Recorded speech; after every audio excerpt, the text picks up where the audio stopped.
Tank is done. Tank is hung him up. Shoes off. Get the bag. Put a plaque up. He done. Tank is done. When you say done, you mean like not fighting anymore? Tank is checked out mentally. Tank is gone mentally.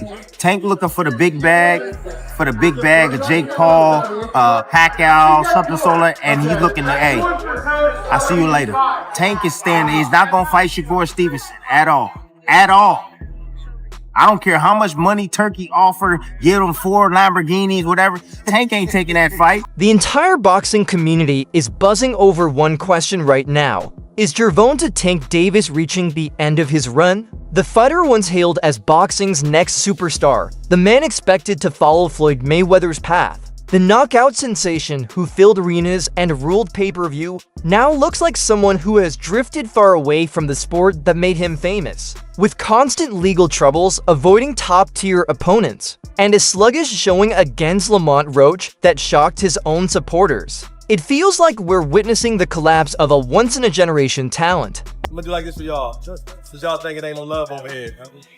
We'll put the quiet on here. You know what I'm saying? How did y'all meet? Hold on. Okay. I want to say something too. Yeah. Look, a lot of people, they want me and this dude Let's get this clear. to be in beef. They want us to be, you know what I'm saying, going at it on Twitter because we young, you know what I'm saying? We handsome, flashy, light-skinned dudes, you know what I'm saying? We getting a lot of money and we doing some big things, and it's only the sky's the limit for both of us, all 3 of us, for real. So, you know, they want us to beef, but you know what I'm saying? We gonna keep on winning, keep on getting money, and keep doing what we supposed to. And ain't no way that's gonna happen with an OG in this corner and I'm OG in this corner here. And never in the future. It ain't gonna never happen. It's business. Yes, sir. Yes, sir. Thank you. How did y'all meet? Got some greatness around here. How did y'all meet? That's your name? Devin was fighting. How old you was? Young. He was young, yeah. 14. But I already knew about Devin a long time ago because he was in the amateurs. You know what I mean? Beating everybody up and shit like that. Now he turned pro. If y'all played it right, it's a 9-figure fight though. Y'all play this shit right. Dude, here you go. Here you go. 100 with y'all. I want y'all to make money. Kimbo Slice. Say it again. And trust me, things are about to get messy. Let's break it down. For years, Tank Davis built his name the most feared finisher in the lower weight classes. A puncher who could destroy anyone from 130 to 135 pounds. Every punch was a threat. Every fight felt like a spectacle. Fans compared him to a young Mike Tyson. Mayweather crowned him the face of boxing. And Tank embraced being the division's most dangerous man. But I must say this, the most exciting fighter that's acting and fighting in boxing right now is Gervonta Tank Davis. When Gervonta Tank Davis go out there and fight, he reminds me of Pretty Boy Floyd. Because Pretty Boy Floyd, you couldn't go get no popcorn. You couldn't go get no soda. You couldn't go get no candy. You don't want to miss nothing. But now, that edge is gone. The intensity, the drive, the killer instinct, it just isn't there anymore. Or the right decision was made. It's just that it's a damn shame that he gets to lean on the letter of the law, and the state of Nevada and the parole committee had to lean on the letter of the law because he's somebody that I believe doesn't only deserve to be in jail, he deserved to be under the jail. Instead of headlines about massive matchups, all we see are stories about another legal problem, another court appearance, another issue distracting him from his craft. And it brings up a real concern. Does Tank even care about the sport the way he used to? Now let's mention the biggest issue. Right when Tank should have been fully focused on legacy fights. Welcome back. Champion boxer Gervonta Tank Davis out of jail tonight. The famous South Florida fighter bonded out less than an hour ago. Now he's accused of assaulting his ex-girlfriend in front of their children.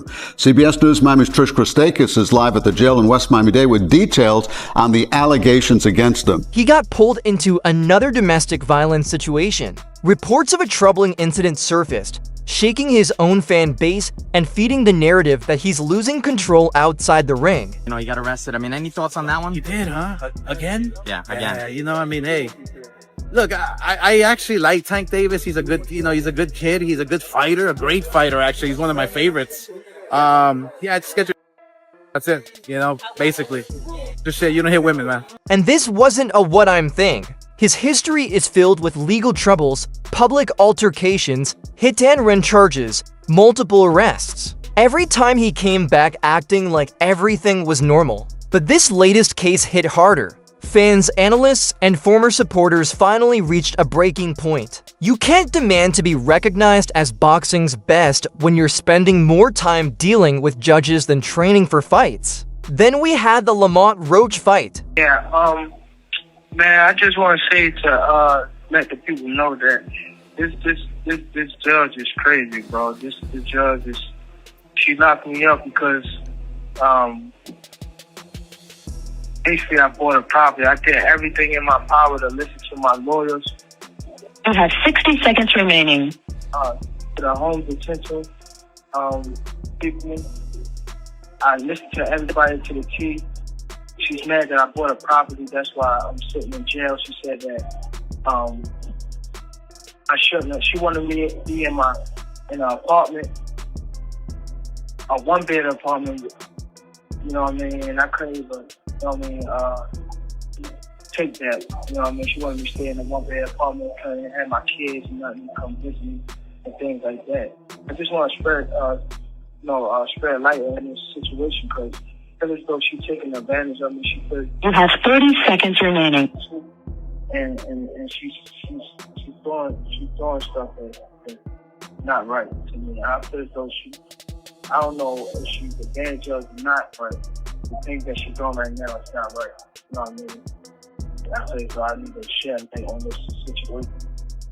This was Tank's chance to shut everyone up and prove he was still elite. Nearly everyone expected him to dominate Roach, end things early, and reclaim his position on top. But what happened was the exact opposite. For the first time in his career, Tank looked genuinely vulnerable, slow, drained, disconnected from the moment. Roach, the heavy underdog, looked sharper and more focused, making Tank seem ordinary. And the moment Tank took that knee, that single moment exploded online. That wasn't the destroyer fans knew. That wasn't the lightweight menace who terrified opponents. Describe what the feeling was like in the ring, and was it to get the towel out, to get the burn out of your eyes, or what was going on? And I didn't want to get caught.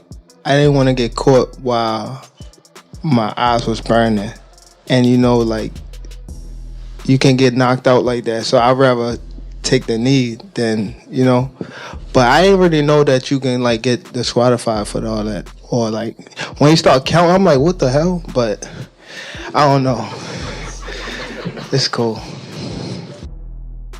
That was a fighter who looked mentally defeated. The fight ended as a majority draw, but let's be honest, it felt like a loss for Tank. Roach left the ring with his value skyrocketing, while Tank walked away looking exposed. Suddenly, Tank wasn't mentioned in any pound-for-pound debates. Suddenly, fans weren't begging for fights with Shocker or Haney. In my opinion, sure, it was a great fight. It was a close fight.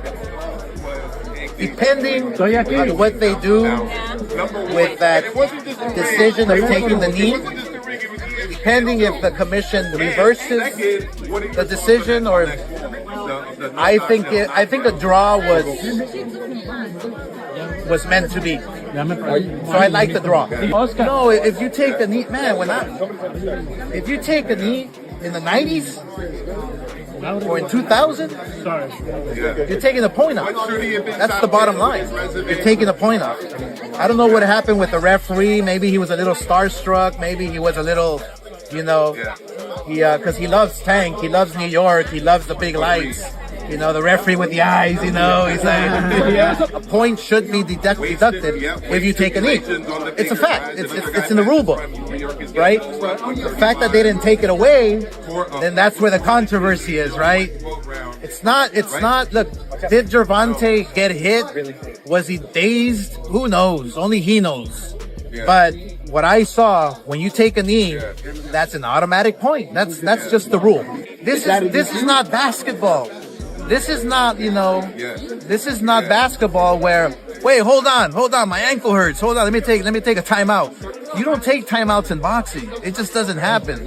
Whether he had something in his eye or not, you have to fight. There's 3 minutes to fight. So if you take a knee, if you go to your corner, the rules are the rules. And I don't know what New York is gonna settle on, but the rules are the rules. Instead, they were demanding accountability. They were demanding answers. So drop your thoughts below because this might be the most important topic in boxing right now. And as always, make sure to like, subscribe, and hit the bell. I'll see you in the next video.